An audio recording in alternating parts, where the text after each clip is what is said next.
Hey Faith Family, welcome to the Beyond Sunday podcast at Calvary Bible, where we go beyond the Sunday sermon to explore some rabbit holes and to bring some biblical truths to the surface. We hope you enjoyed today's episode. Calvary Bible Church, thanks for joining us. Randy, blessings.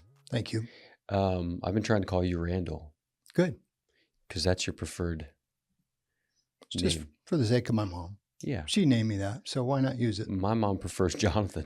I know she does. Yeah. And I have tried hard to remember that for a long time Yeah. because of my temptation is to give you a nickname, and I know that she doesn't like that. So She really doesn't like John. Right. I don't think it might remind her of porter potties or something. I Maybe don't know. But we've got some good Johns. We've got the Apostle John. Yeah. Got Johns in our church. Mm-hmm. What's the the company that sells subs? Jersey Mike? No, something John. Papa John's? Something John. No. Jersey John. It's with a That's J Jersey in it. Mike. There's a J, yeah. And I think it's down in Maryland or Virginia. I don't think it's up here. Jiffy John's. That's what I think it is. Is it? I'm pretty sure. Yeah, there's one that does like really, they're like, we're fast. Mhm. There's one in Lancaster, isn't there? I'm not I think it's sure. on the Lidditz Pike. Mm. Okay, well, But there is, you're going to dig it out. I'm going to dig it out Oh. because guess what? I don't have a joke today, so you're spared. So whoever's here watching, is this part of them too? Oh yeah, they're if you're watching me. Oh yeah, they can't help. I mean, what are they going to do? They're not going anywhere. They can, well, you could turn it off. Like you could pause it or fast forward maybe, right? I don't know how this even works. I don't know. I bet you could fast forward to the good stuff. Do you have a joke for me? No, I don't. Not Jimmy today. John's. Yeah, that's the one. Yeah, not Jiffy. No, Jimmy. Jimmy John. Jimmy I knew there was John's. one. Yeah, I knew it's on Lidditz Pike. Yeah. Here you go. I know where it is. Yeah. The And one that what's- I'm thinking of was down near Alexandria, Virginia. Yeah, they are today's show sponsor, Jiffy John's. Okay. So thank you, Jiffy John's. It's free advertisement for them. We didn't get jack squat out of that. No, we did not. I'm trying to think of the little comedian fella or actor, really short fella who advertises for one of the sub. Jersey Mike's. Yeah. What's Danny his name? DeVito. Danny DeVito. Yeah, that's the only other sub place I was thinking of that's probably. That's my father-in-law's favorite Uh, place ever. They're pretty good. They are pretty good. Yeah. I can't disagree. They're Yeah, good. they It's a are. good sub. Yeah. All right, but we got other things to get into here. Psalm That's not 93. important. Yes. So prior to specific Psalm 93 Mhm. instruction, Yep. you mentioned on Sunday Mm-hmm. that Psalm 93 is the first book, or technically the first Psalm of book 4, Mm-hmm. and Psalms Yep. 90, 91, and 92 are introductory. Yep. Right. And you explained some of that, Mm-hmm. but my question is maybe a little more for the average reader. Mm-hmm. How important is it for the average Bible reader to know when a book has introductory Psalms to it? Right. Like, what significance is that? Yeah, the significance is found in true to what introductions are supposed to be. Mhm. They should introduce the subject matter that's going to carry on through book 4. And in this case, they do. No, I can scroll back some, but what's happening in the introduction to book 4 is you have, let me see if I can go back. How far? Well, you have all the emphasis in Psalm. I'm almost there. So the importance of it is if you were reading through Psalms in your daily readings and you came to Psalm 90, 91, and 92, you are beginning to see a shift in the theological focus of the book of Psalms. So the prayers are going to be different. And so what's going to happen is the shift, as I said on a couple of Sundays, the shift away from King David to our Lord as King. And so the prayer in 90 is going to contain some of the themes that are going to continue. And so you're going to see both. Just want to make sure of this. you are going to see some mention of lament, as we talked about Sunday, just for a moment, but you're going to see a shift towards more of victory, care, celebration, and so forth because of what the Lord has done. And so Psalm 90 ends in a positive note, very positive. You get 91 more thoughts about the protection of our Lord. That's all through that psalm, which we'll pick up again this coming Sunday. We'll begin some of the repetition of that. So that would be my quick answer to say, the reason why I would bring something like that out is, first of all, most of you might not realize that you're in a different section of the psalm. And this helps you know what to look for. That's probably the best takeaway for Psalm 93 being the different section. 90, 91, and 92 begin the shift because you're no longer thinking about David. You're now focused more on... Book 3. So Book 3 is David. So I guess your English Bibles say most of them. I can't think of a translation that doesn't recognize Book 4. No, they all, I think almost all would say that. Yeah. Yeah. So my question is, what is it about those first 3 Psalms that is important? And how important is it for the average person to even know that, those first 3 are introductory Psalms? They're like the preface to the rest of the book. Yeah, because if I said to you, just look at the repetition in 90, 91, and 92, one of the things that would come up is the title of Most High. So now you're beginning to shift to a different title for God. How does he operate in the universe? So that would be one practical takeaway, is just notice the repetition that's happening. Notice what we're calling God now. Notice the address to God like this. So that would be one of those things. And then you begin to see in 90, 91, and 92, 90, 91, and 92, you get to see so many of the benefits of having the Most High as your place of protection. Gotcha. So you're seeing that repetition very early. And all of the people whoever created like Book 4, for instance, and said, oh yeah, Psalm 89 is over. Now we're into Psalm 90. Whoever did that, they realized that there was some shaping to the Psalms. Yeah. So for the average reader like us, we should pay attention to some of the shape. Because go back to Psalm 1 and 2, for instance. One of the values of going back to Psalm 1 and 2 regularly is because they introduce all of the rest of the Psalms. Yeah. Well, if they do, then here's the main thing. The main thing is you have a pronounced blessing on a certain kind of person. And that is the person we want to be. Yep. There's blessing on that person, but then there's the opposite of the wicked or the evildoer. And so that contrast is set up in Psalm 1 and Psalm 2. I ran out of time Sunday. I shouldn't have, but I did. And that was on me, not anyone else. I just ran out of time. And so I wanted to reference back to Psalm 2 because there's such a clear warning at the end to be righteous and to kiss the Son, lest. And there's the warning that follows. So it was great to be able to say, all that holiness that befits the house of the Lord, that his consecrating himself to us, our consecrating ourselves to him, picking up on that holiness term, that consecration is critical because righteousness and holiness is who we are. God has made us into these types of people so that we can experience this, the Hebrew reading, the happinesses of this type of person. So, so those introductory, for me to put take a few minutes on something like that, I'm really trying to do 2 things. Number one, this is not a place where you should just come to church and go, oh yeah, this is simple. This is not this kind of place. No, that's not my job. My job is not to give them, my job is to say, here's what God has taught me.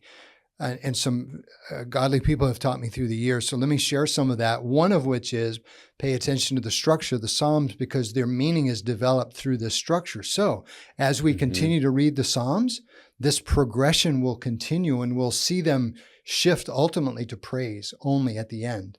So the last section is going to be heavy on praise. Right now we're heavy on just thinking about the rule of our God What does that mean for us in a world that's still badly broken? But as we move through the Psalter, the editors, I'll just use this term. I don't know what you want to call them. Whoever compiled the Psalms in this structure is going to take us to praise. Yeah. And there's a ton of them coming up.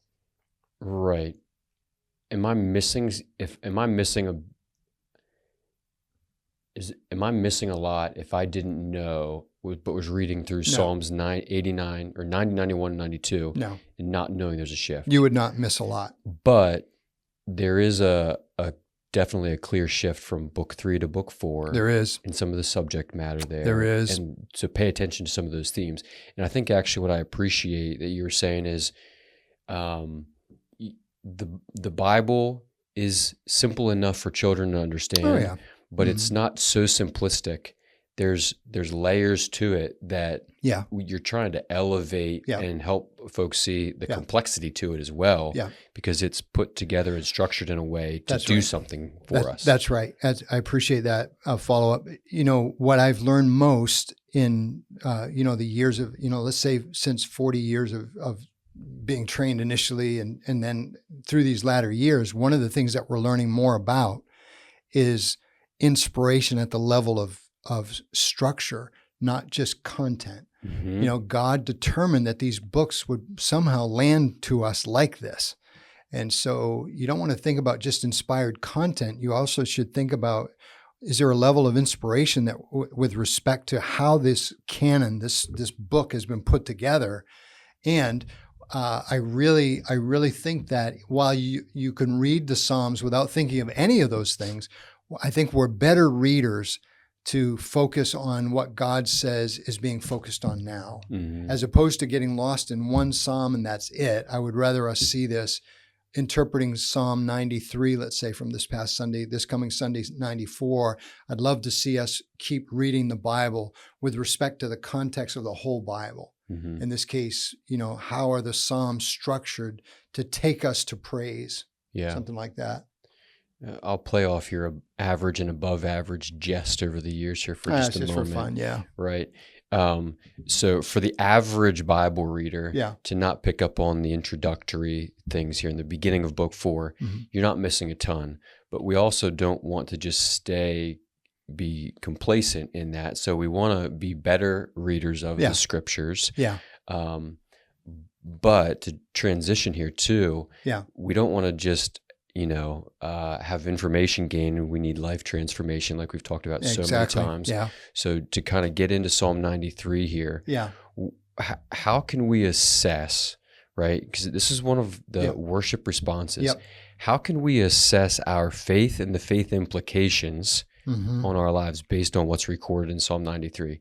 We see the Lord exalted, his reign put forth, the poetic language of him being robed and putting it on, the kind of like the power that he has, right, with the waters, elevating and lifting up their voices, and then God's voice. He is the mighty one. So what's that mean? How I'm always trying to get down to that granular level to a degree of how I can assess my faith. I believe that. Yeah.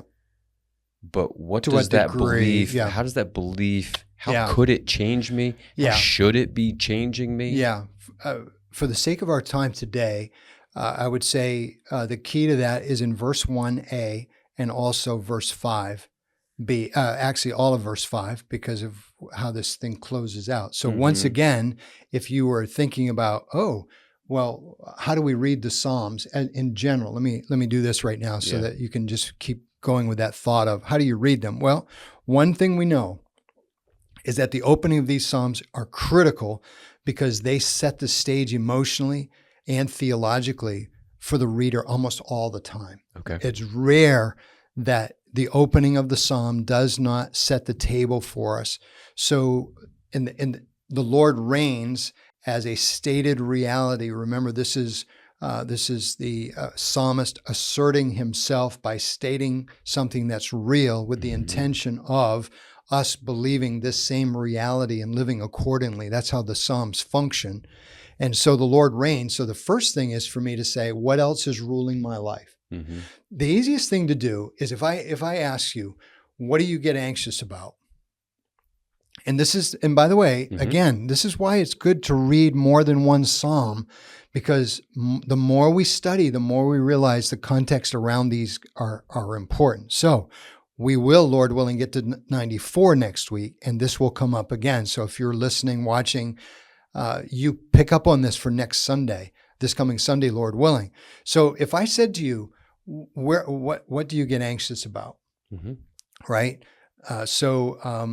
That, however you answer that, is at least getting you close to another ruler. That's one way to do it. Okay. That's a pretty common human response, anxiety to disturbing thoughts. Again, that will come up Sunday, so remember that. A lot of this is in my head now because what's today? Tuesday. So, I've had Monday morning and now some of Tuesday morning thinking about Psalm 94. So anxious thoughts will often uncover a potential ruler in your life. Your best bet, and the number of times I could use this slide is amazing. So there's a reason why Old and New Testament said to God's people, stay away from idolatry. There's a reason for it. So if we pulled up the American Idol slide, Jordan Sittler, who edits for us, he probably has the technology to do something like this, or Ray Newland or somebody would be able to, pull up that slide for us. Can you imagine? They pull that up and there's the American Idol slide, and you look at the two columns and you look at those things, you say, yeah, some of those things potentially rule my life, which means I am counting on those things for my happiness. I'm counting for those things for my security, for my comfort, blah, blah, blah. Yeah. Something like that. Right. And I can do my own, some of this. If I am counting too much on, let's say youth and education as I age. Yeah. If I'm counting on those two things to be my success factor, right? That's not the Lord reigning. That's not the Lord. That's something else. So I would say that those are a couple of ways to do that so far. And I'll get to the other one in a moment. Jump in a little bit because I can see your wheels turning. Yeah. Well, I was going to say, you started off by saying, what are the things that make you anxious? Yeah. So I was just going to role play a little bit. Yeah. Like I can get anxious about my health, or I can get anxious about some tragedy happening. Yep. So if it's your health, then the Lord is not reigning. You are counting on being healthy, and so that becomes your strong. Using these old language because I've been immersed in this morning. Health is your stronghold. I am at peace when I am healthy. Yeah. I am not at peace when I'm concerned about how's diabetes going to affect me later in life. Right. Something like that. So there's an example of how that would work. But the other one you said? Tragedy striking. So that can be as simple as I am just fixated on comfort and being secure. And when a tragedy hits, that just throws my world upside down. I can't handle that because now I'm no longer at peace. I have allowed something that I couldn't control to take my peace and my shalom away, something along those lines. So you have something else being your ruler, because as I tried to say, the Lord reigns. The Lord is king. I think I like that translation a little better. The Lord is king! ! Along with one of those translators. And what does that mean? Well, that means he's the one that is running the kingdom, which means I'm a citizen. I am provided for, protected by. I am counting on justice in this kingdom, and you could go on and on and on. And can we say that he'll look better than the king in your slide on Sunday? Yes, he will. Okay. Yeah. I'm going to sound like a stupid American right now. Is that the current? It? Yeah. I was not here, which people noticed because I left poor Austin hanging. I know. But I was watching online. Was that the King of England? Yeah. What's his name? Charles, I think. Charles. Yeah. Right. The longest time his mom I know. was the king forever. I think she was king for almost eternity. It felt like so, it. Yeah. So yep. This is going to, if you're like an English person, my apologies. I know. He looked kind of silly and all that stuff. It does. Like, and if you were in church, some of that's my American. Did you catch it? I don't know if you caught it on whatever you were watching. I think you commented. But the reaction, and I'm looking right at the church people, the reaction was laughing right here, that group, and then an opposite reaction of awe. Really? So it was very interesting. The contrast was perfect because we can't relate to kingship, especially dressed like that. Yeah, that looks silly. It looks silly to us, but to everyone else who understands monarchy, we all should look at the regalness of that and go, "Wow, that is such power and authority." Yeah, for our good. Right. But that's not the way we. I think what struck me is poor Charles. Like he didn't get to be king till his aged years. Yeah, that's so true. So even physically, he's not where he was. Yeah, and he was sick. I mean, I don't know what he battled a year or so ago, and he's come through that. I haven't heard anything else, but you're right. Yeah, I don't track that stuff. But now like I'm thinking the king that we're reading about here in Psalm 93, mightier than the thunders of many waters, mightier than the waves of the sea. The Lord on high is mighty, so he is. Yeah, that's a different deal. You're going to battle with that king. And as the translators, I think, did a decent job sorting out the clothing. The old King James reads he's not robed, but clothed. And so what do you get? You get either a robe when he's sitting like that in power and all of that regalness, or you have him dressed for war, which some of the translators did a nice job with. This is not just a king sitting, looking regal. This is a king that's leading our troops. So either way, that's pretty good. Let me get to verse 5 there. I said, remember, if you want to dig down into, assess the degree to which God is your king. When you come to verse 5, your decrees are very trustworthy. Remember, not the decrees concerning his purpose or his plans, which is a theological concept that theologians write a lot about because that's important. God has a plan and a purpose, and he carries it out. His decrees. This is the better, I think, I forget how I translate it, but either like statutes or testimonies, I think was the better term. So the testimonies of God are very trustworthy, meaning his laws. And one of the translators, it might have been the New Living Translation, uses royal laws. And I like that in the context of all this, the throne, the king, the robe, and all that. That's fine. But these laws are very trustworthy. These laws determine, how can I put this better? My reading and response to the laws of God determine the degree to which he is my king. If I read his laws in his recorded word, in our scriptures, and I take some of them but reject some of them, he is not ultimately, absolutely my king. And so the Christian life for us, as you're pointing out now for Beyond Sunday, is our ability to continue to say, we do believe you're king. And that means that there's only one way to live life in your kingdom. That's according to your laws. Anytime I break those laws, I pay for it. Anytime. There is no such thing other than the wages of sin is death. Yeah. So we always read that, and earlier we talk about being good readers of the Bible. We've always read that more of an evangelistic verse. That's not where that's found in Romans. So you take a look at that famous verse. This has everything to do with the sanctification, the progressive likeness of Christ being built in us by faith. And so my ability to live in the kingdom includes paying attention to his laws. Those are his laws. That's how life is lived in his kingdom. When you get to the next line, holiness befits your house, we tried to do both his holiness and ours. His holiness, not just separated from sin, but his consecrating himself to us, to himself, but also to us, which means he gives graciously his laws, and they, of course, help us live the redeemed life. So I assess the degree to which he's my king by looking at my life and saying, where do I need to submit to the laws of God today? Mm-hmm.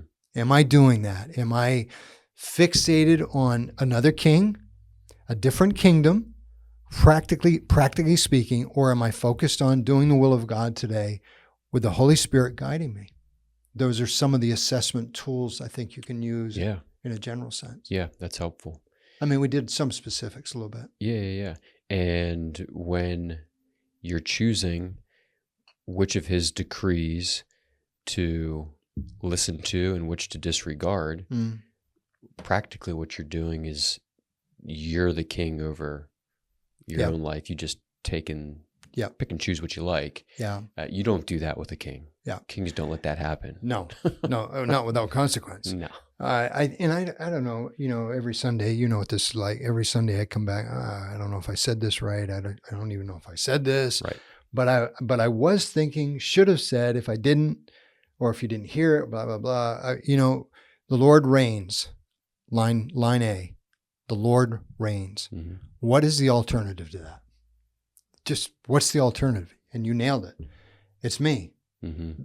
Basically, it's me. Mm-hmm. I'm the one ruling, because what happens is my instincts, my thoughts, my upbringing, my culture, all of that comes to bear on how I live rather than the Lord himself. So what's the alternative to that? Be thinking about that. And if you're like me, when you know that you violated one of the laws of God, you know what to do. You with a contrite heart, you confess your sin, you repent of that sin, and you move on with God, and you improve, practically speaking, you improve righteousness in those moments. That's what we do. I mean, that's what the Christian life is. And John's epistle says, if we don't do that, we're lying. Right. So let's be honest about our lives, and the kingship of God is everything. But we will go to the grave or head toward eternity with God. If he comes and gets us first, we'll do this until those times. Mm-hmm. We'll continue to grow in our ability to submit to our King, knowing that his kingdom is life plus. Any other violation of that is, not great. No, not for the anybody. Opposite of, the happiness is of, right? To quote the Psalms. Okay, good. That was helpful. Thank you. Sure. Mm-hmm. All right. Thank you for listening, watching, however you're taking this in. And thank you for sending questions in. If you have questions, you can send them in to Randy. Hold on. podcast@rogergarber.com. Incorrect. Okay. Podcast at, wait, I'm trying to think of I lost the podcast at lcbc.com. Strike two. Podcast at cbcmj.com or .org. Com. Podcast at cbcmj.com. There's your joke for today, folks. Randy. I am a joke some days, that's for sure. You know that better than anybody. Oh, goodness. Michelle. Okay, good. All right. Well, you got the email address. If you have questions, send them in. Thanks for listening. I love you all, and we'll see you on Sunday. Thanks again for joining us on today's episode. And remember, our Sunday sermons are meant to lead us to a life of worship beyond Sunday.